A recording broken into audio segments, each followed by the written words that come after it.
नमस्कार।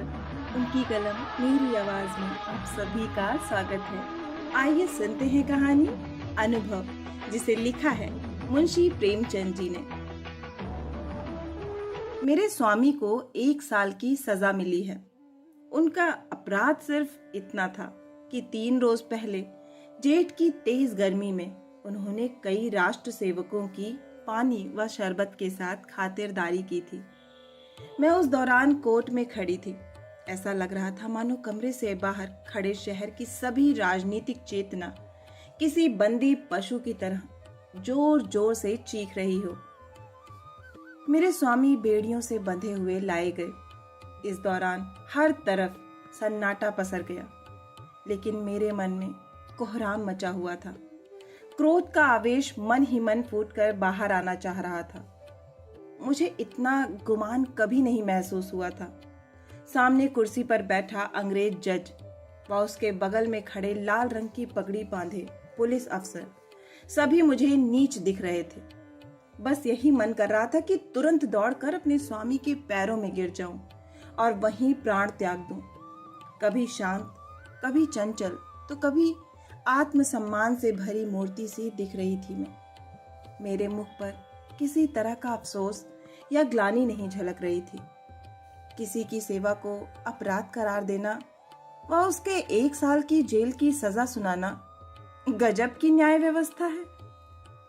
ऐसे में तो मैं 100 बार ये गुनाह करने को तैयार हूँ। मेरे स्वामी जाने लगे और जाते वक्त मेरी ओर देखकर मुस्कुराए और फिर आगे बढ़ गए। कोर्ट से बाहर आकर मैंने 5 रुपए की मिठाई खरीदी और कुछ राष्ट्रीय सेवकों को आमंत्रित कर मिठाई खिलाया। उसी दिन शाम होते ही मैं पहली बार कांग्रेस के जलसे में शामिल होने से खुद को रोक न सकी। यही नहीं, मैंने मंच पर जाकर भाषण भी दिया। अंदर द्वेष इतना भरा था कि सत्याग्रह का प्रण भी ले लिया। उस समय मेरे अंदर इतनी शक्ति कहाँ से आ गई, मुझे खुद भी पता नहीं चला। लेकिन हाँ, सब कुछ न्यौछावर हो जाने के बाद अब किस बात का डर था। भगवान का कठिन से कठिन प्रहार भी अब मेरा क्या ही बिगाड़ सकता था। अगले दिन मैंने पिताजी और ससुर जी के लिए 2 पत्र लिखे। ससुर जी को पेंशन मिलती थी और पिताजी जंगल के महकमे में अच्छे पोस्ट पर आसीन थे। परंतु अफसोस कि सारा दिन बीत जाने के बावजूद कोई जवाब नहीं आया। उसके अगले दिन भी किसी का खत नहीं आया। लेकिन तीसरे रोज दोनों लोगों का जवाब आया। ससुर जी ने पत्र में लिखा था कि मुझे लगा था कि वृद्धावस्था में तुम दोनों मेरा सहारा बनोगे, लेकिन अब कोई फायदा नहीं। तुम दोनों ने मेरी आस पर पानी फेर दिया। मुझे सरकार से पेंशन मिलती है, लेकिन तुम्हें अपने यहाँ रखकर मैं इस पेंशन को नहीं खोना चाहता। पिताजी के पत्र में भी कुछ ऐसा ही कठोर जवाब सुनने को मिला।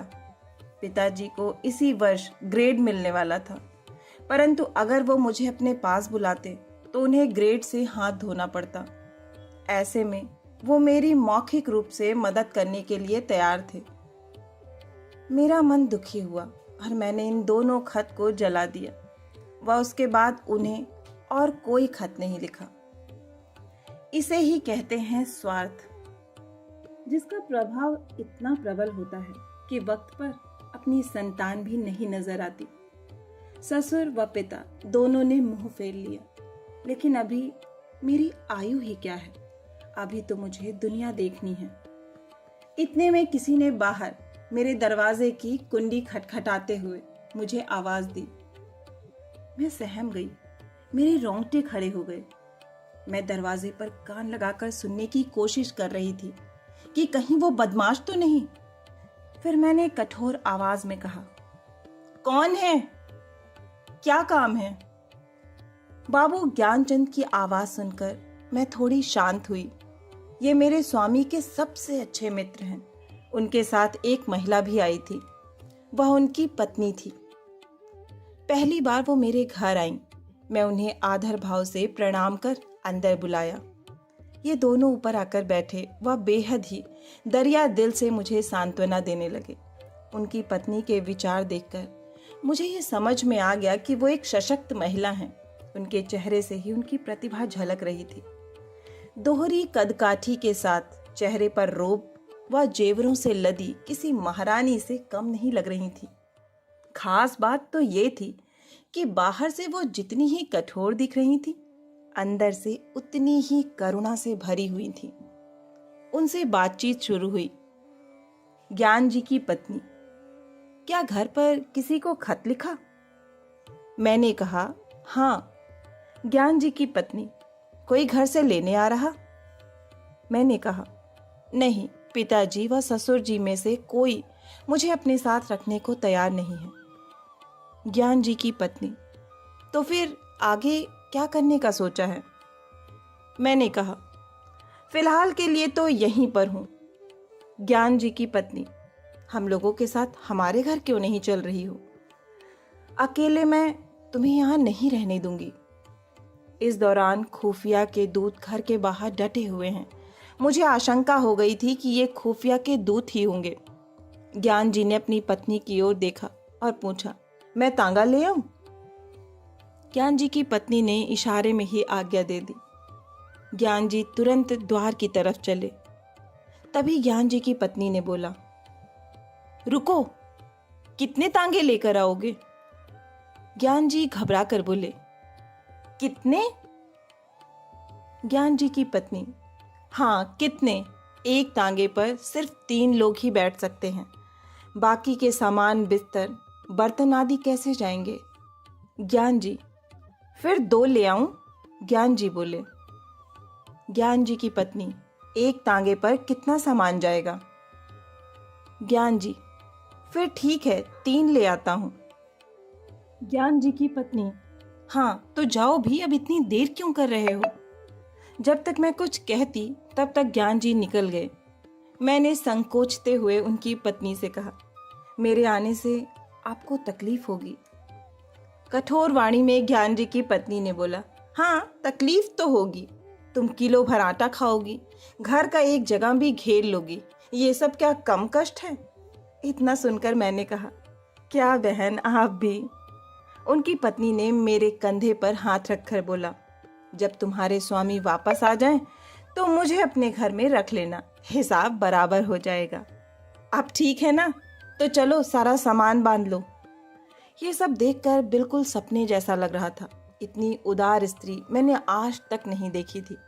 मुझे उनमें बड़ी बहन दिख रही थी। ऐसा लग रहा था जैसे क्रोध व चिंता जैसी चीज़ों पर उन्होंने काबू पा लिया है। हर वक्त उनके मुख से मधुर वाणी निकलती थी, जैसे मानो सरस्वती का वास हो। उनकी कोई संतान नहीं थी, लेकिन फिर भी वो दुखी नहीं थी।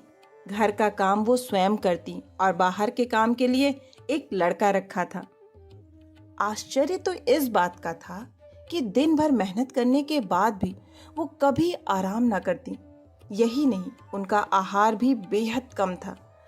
इतना ही नहीं, दिन भर वो मुझे कुछ न कुछ खिलाने के लिए परेशान रहती, एक काम नहीं करने देती। बस यहाँ यही बुरा लगता था। मगर इनके घर कैसे एक सप्ताह गुजर गया पता तक नहीं चला।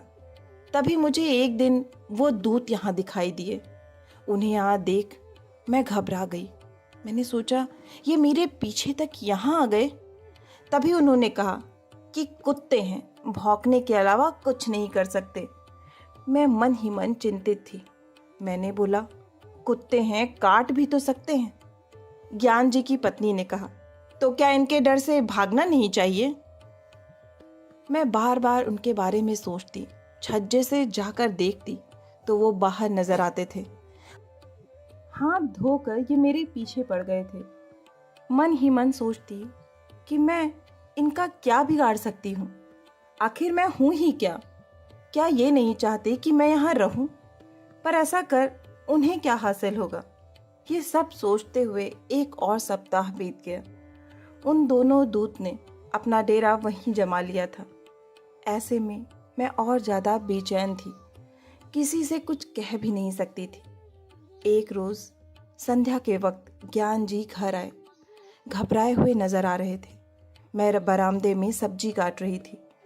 ज्ञान जी सबसे पहले कमरे में गए और अपनी पत्नी को बुलाया। उनकी पत्नी ने कहा, अरे, अचानक से क्या हो गया?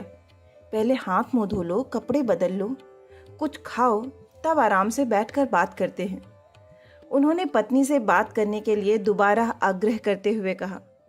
तुम क्यों नहीं समझ रही? मेरी जान पर बनाई है। फिर भी ज्ञान जी की पत्नी ने वहीं बैठे हुए कहा कि बात क्या है, बताते क्यों नहीं? ज्ञान जी ने कहा, पहले इधर आओ। इतने में मैं खुद वहां से दूर जाने लगी। तभी ज्ञान जी की पत्नी ने मुझे हाथ पकड़कर रोक लिया। मैं कोशिश करके भी उनसे हाथ नहीं छुड़ा पाई। ज्ञान जी मेरे सामने वो बात नहीं कहना चाहते थे, लेकिन उनसे इंतज़ार भी नहीं हो रहा था। उन्होंने तुरंत कहा, आज मेरे व प्रधानाचार्य के बीच झगड़ा हो गया। पत्नी ने बड़े ही बनावटी शब्दों में कहा, क्या सच में? तब तो तुमने उन्हें खूब पीटा होगा। ज्ञान जी, तुम्हें मजाक सूझ रहा है? यहाँ मेरी नौकरी आफत में है। पत्नी, जब इतना ही डर था तो झगड़े क्यों किए? ज्ञान जी, मैं नहीं झगड़ा, उसने मुझे बुलाकर खूब सुनाया। पत्नी, बिना मतलब के? ज्ञान जी, अब क्या बताऊं? पत्नी, मैंने कई बार बोला है ये मेरी बहन है, तुम इसके सामने सब कुछ बोल सकते हो। ज्ञान जी, अच्छा, पर जब बात इनके बारे में हो तो?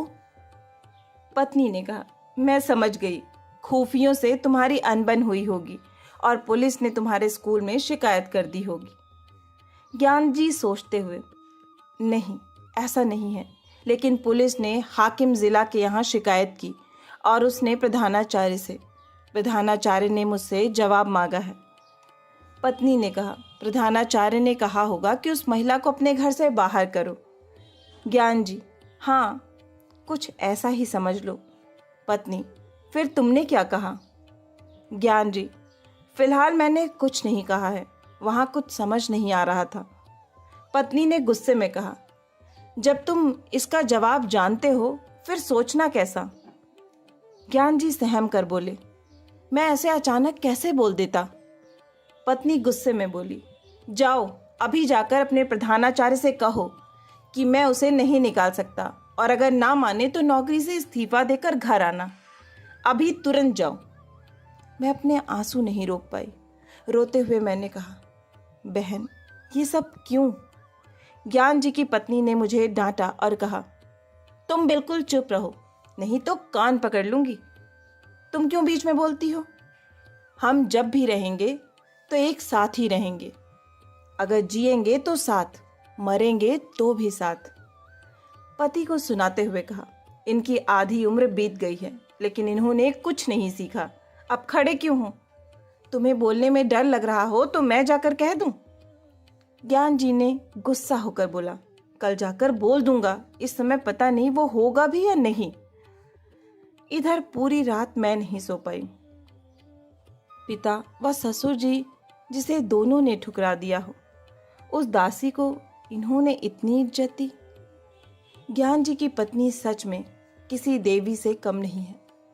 अगले दिन ज्ञान जी निकल रहे थे, तभी पत्नी ने कहा, जवाब देकर आना।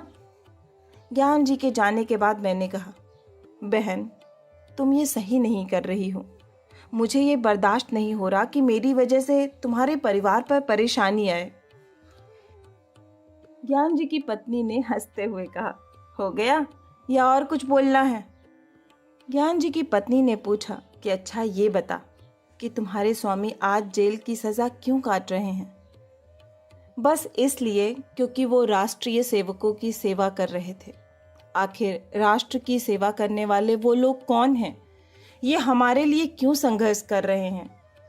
इनका भी तो परिवार होगा, कारोबार होगा, पर ये सब त्याग कर वो हमारे लिए लड़ रहे हैं।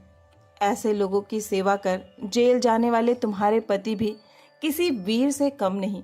ऐसे वीर की पत्नी के दर्शन मात्र से ही आत्मा तृप्त हो जाती है।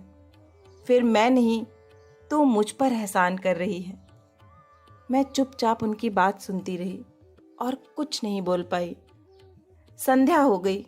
ज्ञान जी घर आए और उनके चेहरे पर अलग सी चमक नजर आ रही थी। पत्नी ने पूछा, हार कर आए या जीत कर? ज्ञान जी ने स्वाभिमान के साथ कहा, जीत कर। जब मैंने नौकरी से इस्तीफा दिया तो उसका दिमाग चकरा गया। तभी उसने हाकिम जिला के पास जाकर बात की। वापस आकर उसने बोला, आप राजनीतिक जलसों में क्यों नहीं शरीक होते? मैंने बोला, ना भाई, मैं कभी ना जाऊं। उसने पूछा, क्या आप कांग्रेस के सदस्य हैं? मैंने बोला, नहीं, और ना ही किसी सदस्य से मेरा कोई संबंध है। उसने पूछा, क्या कांग्रेस के फंड में आप दान करते हैं? मैंने बोला, ना भाई, फूटी कौड़ी भी नहीं। उसने कहा, तो ठीक है, मैंने आपका इस्तीफा अस्वीकार कर दिया। पत्नी ने ये सुनते ही ज्ञान जी को गले से लगा लिया। कहानी से हमें क्या सीख मिली? स्वाभिमान व त्याग की भावना से किया हर काम किसी के दिल में आपके लिए आत्मसम्मान को बढ़ा सकता है। साथ ही बुरा वक्त अपनों व परायों की सही पहचान भी करा देता है। आशा है कि यह कहानी आपको बहुत ही पसंद आई होगी। अगर पसंद आई है तो मुझे प्रोत्साहित करने के लिए एक लाइक करें, अपनों के साथ ज़्यादा से ज़्यादा शेयर करें। नीचे कमेंट बॉक्स में कमेंट करके बताएं कि आपको कहानी कैसी लगी। और अगर आप इस चैनल पर नए हैं और इससे जुड़ना चाहते हैं तो इसे सब्सक्राइब करना ना भूलें। फिर मिलती हूँ एक नई कहानी या कविता के साथ। तब तक के लिए आप सभी का कहानी सुनने के लिए बहुत बहुत धन्यवाद।